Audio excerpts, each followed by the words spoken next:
Wabarakatuh. Good. Assalamualaikum warahmatullahi wabarakatuh. Good evening, everyone. My name is Yeni Rosilawati, and I'm the lecturer of University of Muhammadiyah Yogyakarta. And today we would like to discuss about GSR planning and implementation.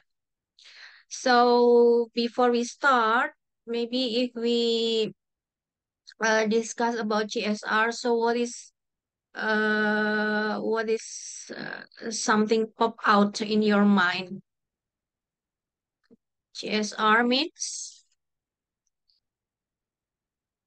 what is GSR? GSR is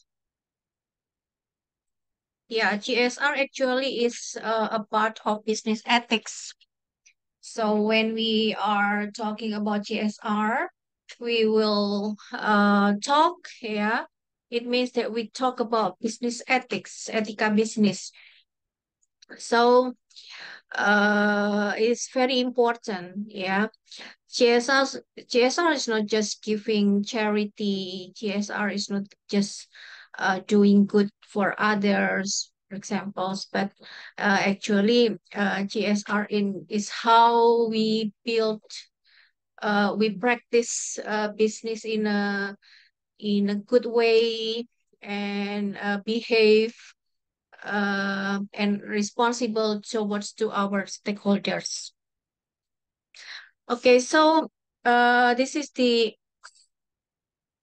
cycle, the diagram of the GSR program process. First is planning.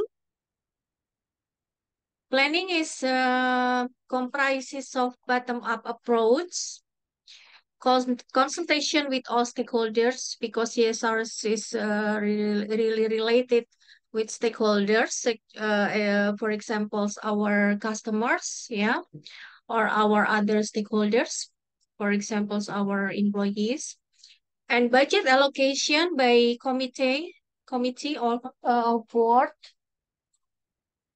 on GSR. And secondly is implementation.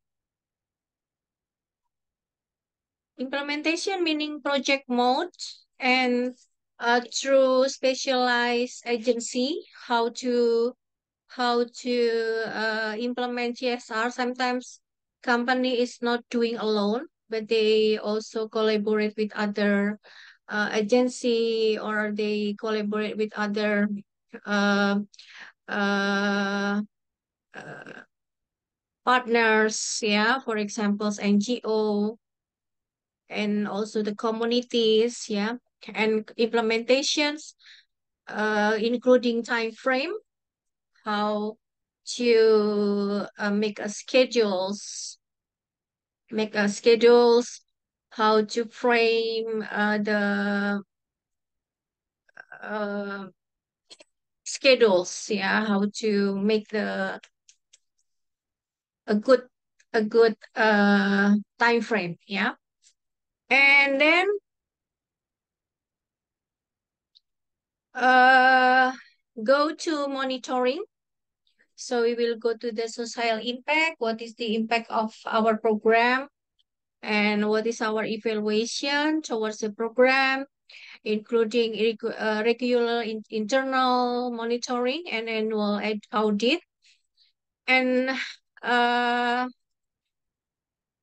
the next is documentation and communication, how to make reports to our towards our programs. Yeah, for example, if you have a program regarding community development, so how you make uh, a good documentation, a good report for it. Okay, next is corporate social responsibility. Corporate responsibility actually is categorized into programs designed by the company as a form of responsibility to the stakeholders, steps in preparing the implementation of CSR programs through several steps that have been uh,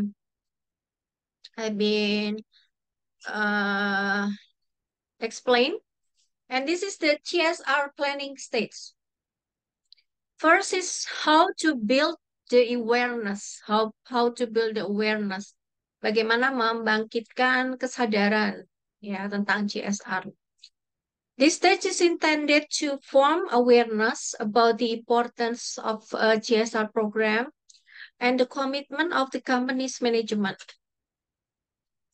Implementation of awareness building can be done through group discussion and seminars. So, how to build awareness means how to uh, make them aware of our CSR program. For example, we have a program of community development, so how they will aware of it. And then CSR assessment.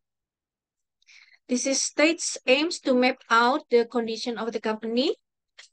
The mapping will cover several aspects that are the company's priority and determine the steps to be taken when implementing the CSR program. And the CSR manual buildings is core part of the CSR planning stage and is the reference will be used by the company. So we need to prepare the guidance ya, harus ada panduan. The guidance aim to ensure that the implementation of program are integrated, efficient, and effective. Next, this is the CSR planning. Yeah, it's the beginning of the activity of determining the various final results to be achieved by the company, which includes the strategy, policies, procedures, programs, and budget needed to achieve these goals. First is how to identify innovations or the interventions to the system that being implemented. And then prepare targets and objective of implementation of CSR implementation for the companies. And then identifying CSR issue. What is the issue that will be come out from the company? For example, the issue of the disabilities, the issue of poverty, and identify the level of readiness of CSR implementation, both with the organizational unit and from the maturity of CSR itself. And determine the company's operating area to be implemented CSR in it. And then identify company stakeholders, who is the stakeholders of our CSR program, uh, for example, schools, and then communities, and then maybe other companies that have the same mission, for example, and involve relevant parties in designing CSR and prepare programs from CSR. Okay, I think that's all from me. And thank you so much for your attention and have a nice day. Thank you.